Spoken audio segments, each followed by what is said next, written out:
As I thought about a 4th of July message on American exceptionalism, my assistant Kylie Neslin wisely reminded me that American exceptionalism is not about the rare stories of rags to riches, but is about the incredibly common stories of rags to enriching others.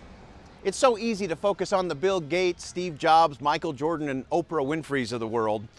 And while such individuals are exceptional, achievements like theirs don't solely compromise American exceptionalism. The entrepreneur who starts in her garage and becomes a millionaire is impressive to be sure, but what is truly exceptional is the woman who starts in her garage and earns just enough to send her son to college, or the guy who starts doing some programming on the side to save for a house for his growing family, or the teenager from a broken home who studies long hours and then works the night shift to help make ends meet. Rags to riches stories are good for TV, they're inspiring and always interesting. Yet it was the Founding Fathers' vision of an entire nation of citizens committed to the idea of rags to enriching others that inspired the revolution we celebrate today. American exceptionalism is not found in a lady in the harbor, though her lamp of liberty beckons the tired, the poor, the huddled masses to come and begin their own rags to enriching others story. American exceptionalism is not found in marble monuments in our nation's capital, though those we honor there enriched a country and elevated the condition of humanity by their service and sacrifice. American exceptionalism is not found in our skyscrapers, our cities, or even our technological advances, though they provide space and place for exceptionalism to flourish. So where then is American exceptionalism to be found? American exceptionalism is planted in the soul of every citizen. It is fostered in our families and neighborhoods, and it is created in our communities. Rags to enriching others really is a cottage industry and cannot be manufactured in a company or legislated into being by a Congress. I experienced rags to enriching others, American-style exceptionalism, in a most interesting place, the local gas station early in the morning. I used to make a pretty regular stop at a gas station near my home at 6:30 in the morning on my way into the office. It's an interesting mass of humanity that stands in line at that time of day. Construction workers with muddy boots, doctors and nurses in scrubs, business people in suits, teenagers ready for school, all a little bleary-eyed and buying whatever donut, candy, or caffeinated beverage they need to jumpstart their day. Most of us tend to be a little grumpy at that point of the day.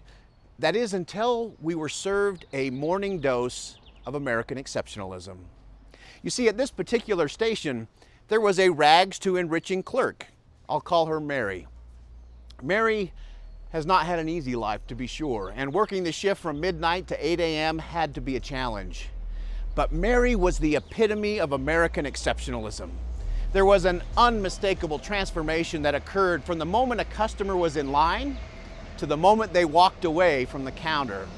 Mary knew everyone's name, asked them a personal question, listened, and then sent them on their way with an inspiring thought and an authentic, sincere wish that they would have a wonderful day.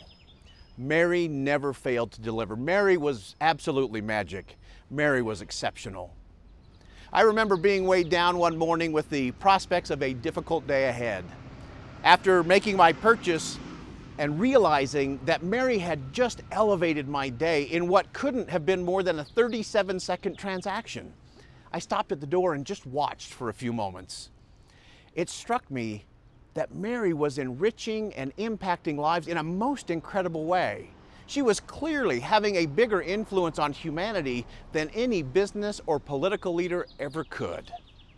Rags to enriching others. During my time in Washington, D.C., I discovered that American exceptionalism was most often manifest by those who worked inside the Capitol. And I'm not talking about the elected officials.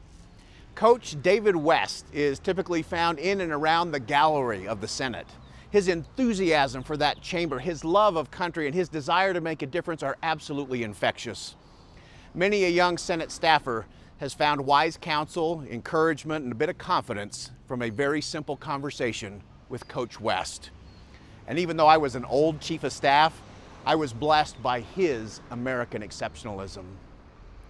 Peter Molaris regularly transformed the senator's dining room from a place to eat into a place where elevated experience happened.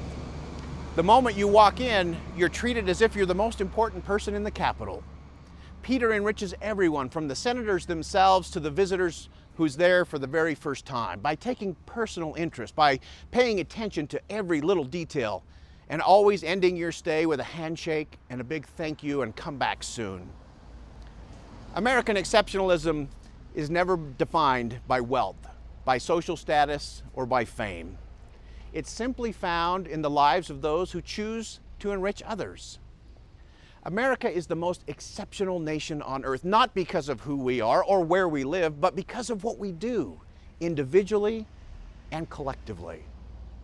On this July 4th holiday, we would be wise to remember, look for, and commit to live American exceptionalism.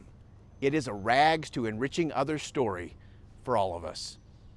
This is Boyd Matheson with Sutherland Institute. Thanks for engaging.